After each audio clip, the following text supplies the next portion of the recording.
Alright everybody, welcome back to Sketchcraft. Speed Paints, Copic video. Here we go, Han and Chewie. Joining me is Brandon. Say hi, Brandon. Hello. Alright, so basically what you see here is this is the Han and Chewie Copic piece. Oh, sorry, the pencils that I have scanned in.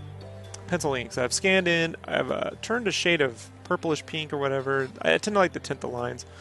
I print back out, and then I start to Copic over that print. Which is really nice because that means the inks blend with the Copics versus smudging and smearing and shit. So what you're seeing here is me building up a base shade on top of the pencil shade that I already did before with some warm gray 3s and 5s. I tend to work in odds and evens, like odds. So 1, 3, 5, 7, 9, 10, or 2, 4, 6, 8, 10. So you know. No need to go 1, 2, 3, 4, 5. It's just ridiculous. In this case, it's 3 and 5.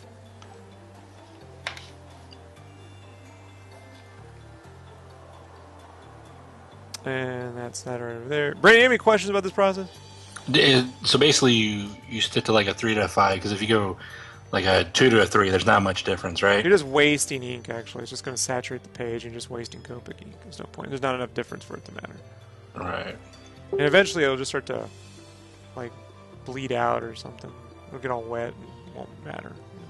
Right. And you always start usually about the 3, never like a 5 or a 7. So always start light, go dark. You can always go darker with Copics. I don't go 3 over the whole piece. It just depends on what I'm trying to do. In this case, it's fur. You kind of want like a semi-transparent edge. So it's easier to kind of get some 3s around the edges and then start to push in with the darks with 5 or 7. In this case, just the 5. There's no 7. I tend to use the 7s and 9s after I've added color. And do you usually do the warm and cold gray or the warm grays first, or sometimes you just start? It depends on the piece. A lot of that fur needs texturing, so it's easier to do with the shade. Here I'm tinting the shade with a mauve, a BV04, I believe. I'm going off the top of my head here. Mauve shadow, BV000. Nope, that's incandescent mauve. It's mauve shadow. Get the code somewhere else. So, what made you want to start with like a purplish color here? Keeps the shadows colorful. I mean, really, like my experience with Copic markers, like when I look to, if I'm going to use any reference, looking at previous examples of Copics, I look at stuff done like in the early '90s, like Capcom books and stuff, when they used to color all their concept art with markers. I don't really look at what anyone else is doing at conventions or, so they use a lot of purple. It's just, a lot of Japanese technique comes from French painting, which uses purple, so it's just a habit of mine. And so here you're going over like the darker areas of the fur and leaving. Yeah, I'm using some browns, some caramel. It's a E35, and then I'm mixing a little bit of greens just to kind of throw it off a little bit. And then that right there is, it's two different. It's YR14 and I think E31. It's two different. It's a saturated brown and then a light brown. I got this process I like to call haloing, where you could take the darker color, go around the edge, and then work your way towards the core. And that's sort of what you're seeing there. Is I'm working around the edge in a circle around the lines and flicking towards the core of the shade, so it gives it that highlight. There's a little bit of you're gonna notice a little bit of quality jumping around here briefly. This was when I was having those remember those those internet issues. Yeah, I found out that Time Warner gives you this box that's an all-in-one router. Never do that. Buy 2 separate boxes, and I haven't had one issue since. So it jumps back. It's only a couple spots where it kind of nicked up. So then after I get those saturated colors, I'm going back over with some putty. Putty is one of those magic colors that you call in Copics. They tend to change. It changes when you put it over different colors. You get there's putty. I know you like to use is it lilac? Yeah, also? lilac's another one.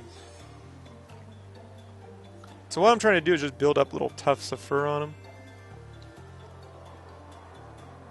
Keeping with he has a little bit of black, dog-like, spots of color on him. On his fur, goes a little dark in little patches and stuff. So just trying to add a little bit of that here and there. And that's using the W10 right there, or the W9 or no, W9. You have to push that back. I'm not a big enough Star Wars fan to know, but is Chewie's look usually consistent throughout all the movies, books, and everything like this? No. Chewbacca in the first movie and A New Hope and Empire have a look. Jedi has a completely different haircut. And then in Episode 3, I don't know what the fuck he looks like. And they fixed it in Force Awakens, so... And this is like my own personal way of drawing him. Right. And has his colors changed too throughout the incarnations, or they kind of stay the same? Yeah, mostly the same, but they fluctuate. A little yellowy sometimes. And Episode 3 is all fucked up looking. I don't know what's wrong with it. It's the worst. Yeah, that's the Clone Wars, right? No, it's Revenge of the Sith. Oh, Revenge of the Sith. Yeah. That makes them all up. Now, when you use something like a green that you used earlier, does it ever show up a little, or is it kind of just to build up those colors underneath and give it a tint? I mean, like, I don't see the green, but do you notice? Well, the putty adds a little. It's a very light green, and then I stopped using the green and moved to putty. This is around the time when I was figuring out that putty color. Mm-hmm. So now I just use the putty, and the putty will give you a green or a yellow, sometimes even a purple or a bronze, depending on what color you put it over. So it's just a little magic. But the green offsets, it's like adding... If you ever look at something, there's a lot of colors in something. So if you look at bronze doorknob, you're going to see shades of green. You have purple, red, brown. It's not just yellow. Mm-hmm. You know, yellow's like coloring book shit. So you sort of got to like look at stuff and then kind of determine what little color inflections you can put into. Like in this case, I'm rounding up the little ball on his bowcaster, and then I'm using the putty to give it a nice bronzish coloration.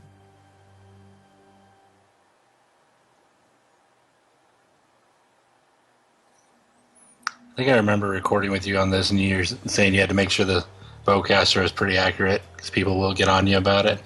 I mean, it's fairly accurate. I didn't trace over a bowcaster, you know? Right. But it's not like you can create your own without people kind of probably flipping out. And then I'm adding that dark... That dark purple is BVO4 Mauve Shadow. That dark purple. And then you mix it with the putty, and you get this cool bronzy tone. And you always try these on a separate piece of paper, right? Absolutely. You can see it to the left. Ah, okay. So that's a good idea for anyone not wanting to ruin a piece of your art. Well, that's why I color a copy. So I'll print out a copy before I start and kind of test some of these colors. You know, and sometimes I spend an hour or two just testing. And I know some people go, "Oh, you know, man, you know, why don't you just go for it?" I'm like, "Why don't you?" Like, I'm not just gonna go for it. I'm gonna fucking practice, and then, you know, yeah, the last thing you want to do is ruin hours worth of work. I don't want to waste fuck the time, dude. I don't want to waste the Copics. They're not cheap. Right. So. Yeah, Copics are definitely not cheap. Right. But I like using them. They're transparent mediums, similar to watercolor, so it sort of agrees with how I think, huh? What's that? Is that a BVO9 or that belt color? The belt color? No, the belt color's brown, man. Ah. That's that's E25.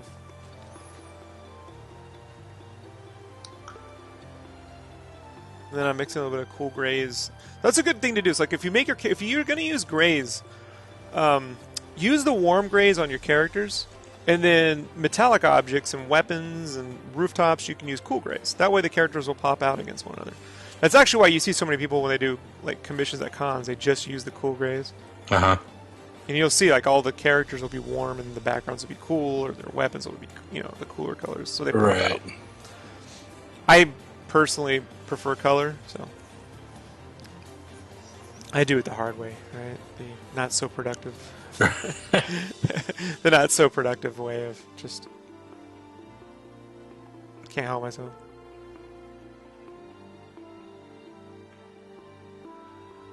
And these are like hours that I'm spending here, you know. Right. I think total. I was gonna say probably what, 6 hours? Probably colored this whole thing in somewhere between 6 and 12. And you see a lot of this start and stop because I was having those internet issues at the time. Yeah. And I decided to include that in here so people know, hey, one part about being an artist, especially if you're full-time by yourself, is you got to be one part IT guy, IT girl, whatever. And this was a problem I had to solve quickly. So if you ever have internet issues where it's dropping your signal, just make sure your router is a cable only and your router's router only. Don't get one of these all-in-ones.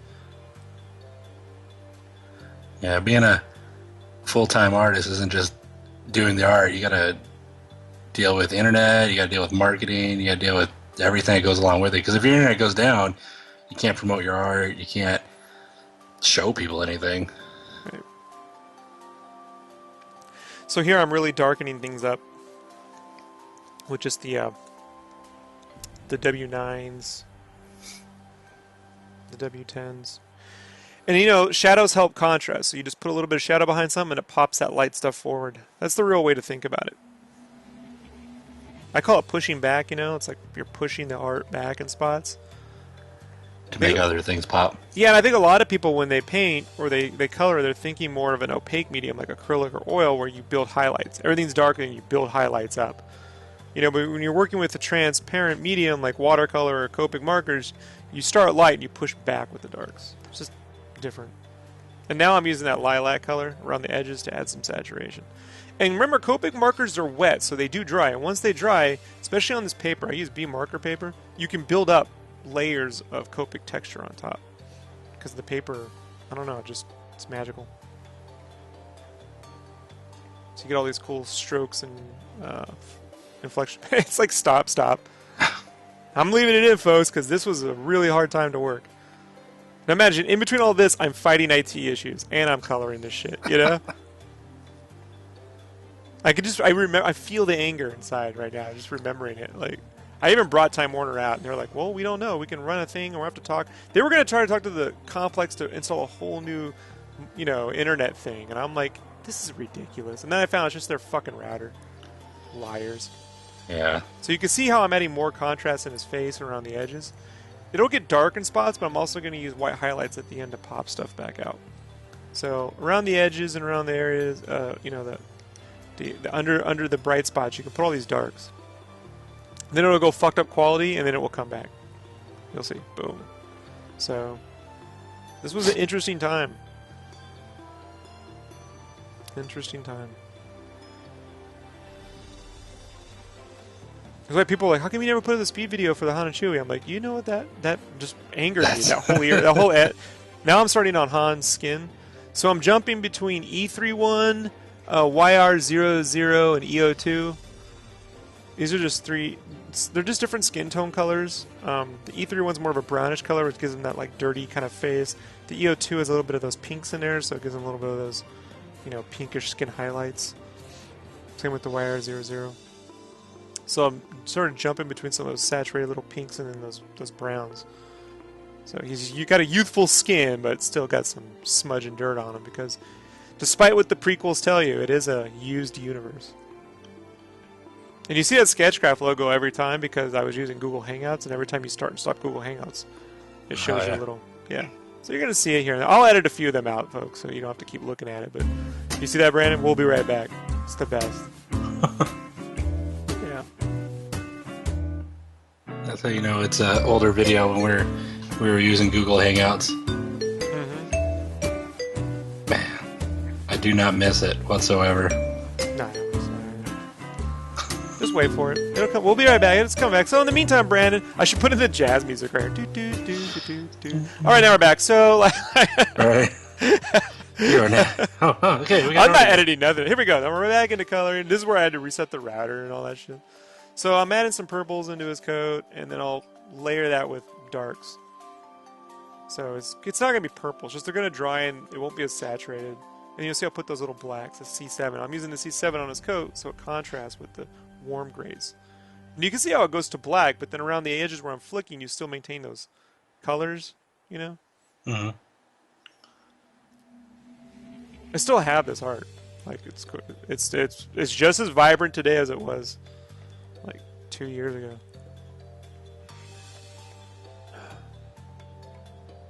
Do you have a set like kind of skin tone pattern that you use, or is it just kind of you base it off each piece?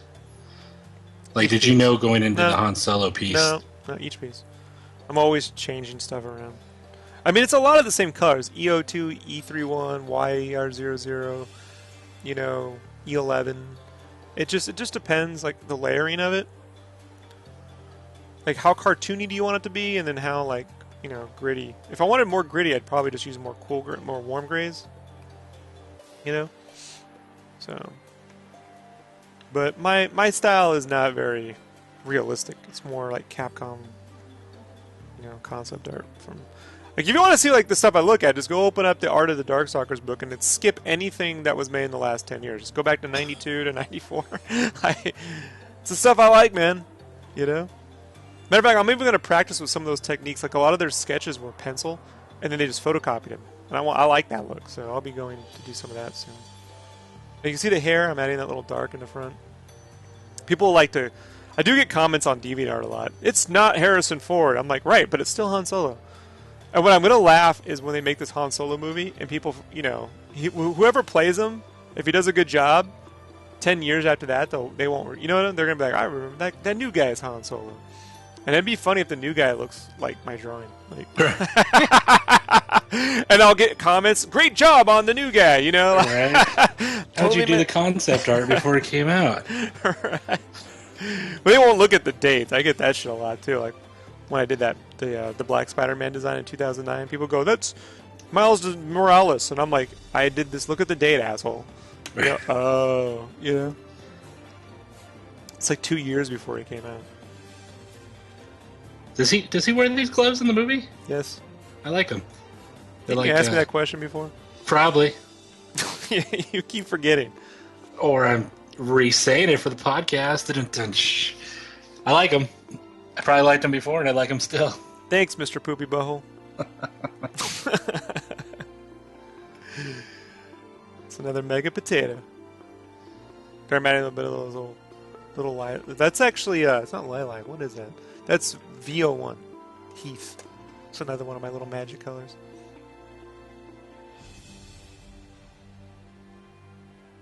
What color was that? That was dark.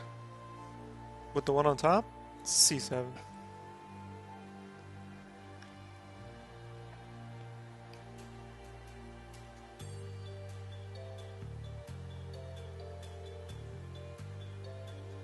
Gun is the funnest one to do. It's pretty easy. And with the way the B marker paper works, you just sort of smudge the colors together.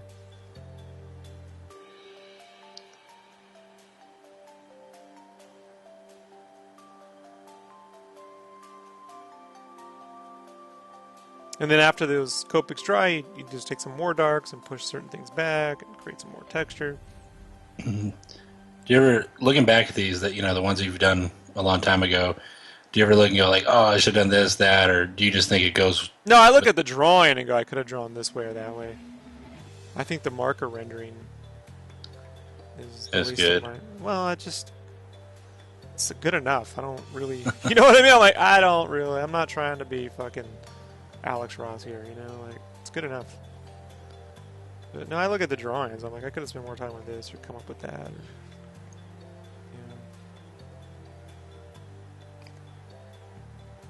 for me, it's always about the drawing, the coloring.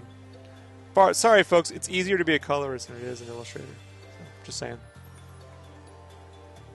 I agree. You saw those with the pencils, putting right next. Now I'll go do the white highlights, right? Is it time for white highlights? Let's get that out. Let's see. See if I'm Should be. Yeah. That was me going to get the bucket of water. I have a simpler setup now for doing this. I used to carry this giant bucket of water, and I'm like, man, I hope I never spill this over my Copic markers. So that's white calligraphy ink I'm using, and I just paint it on. Speaking of which, I need to get a new liner brush. The current one's fighting back with me. I think it's the same brush. I think I've had this brush too long. Might be time to get a new brush. The last couple pieces has been fighting back with me. I'm like, that means the brush is dying. So, and you can see I'm just kind of going, I'm edging out the line art. So I can just pop out the little details. And I don't really do Copic backgrounds, I just leave the backgrounds white, so the white highlights match up nice.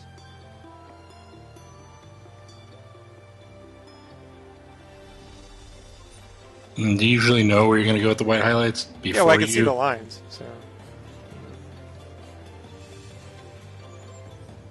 And if I can't see the lines, I keep a copy of the line arts around.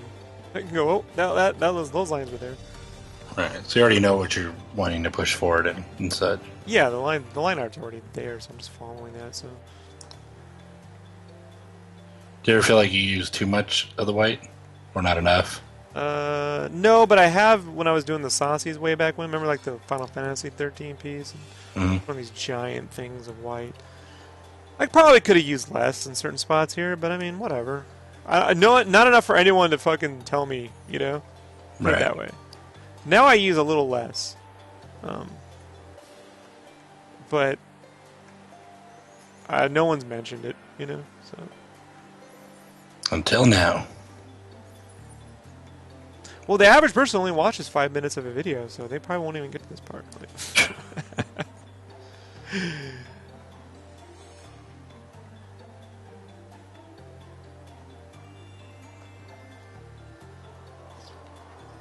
Do you have any questions about the white highlight process, Brandon? You ever gotten to the white highlight part and you maybe put down a line too thick or too thin and you just hated it and felt like you had to go back and maybe Well, the Copic cool part, over? well, yeah, well, you can, because the cool part about the white highlights are that once they dry, you can just Copic right over it, start over again. Just goes right, doesn't bleed through or nothing. Yeah, no, it just right needs to dry so you don't smudge a bunch of fucking white ink everywhere. You know, let it sit for like 20 minutes, and then you can go right over it, and then with the marker, and then do it again. It's no big deal.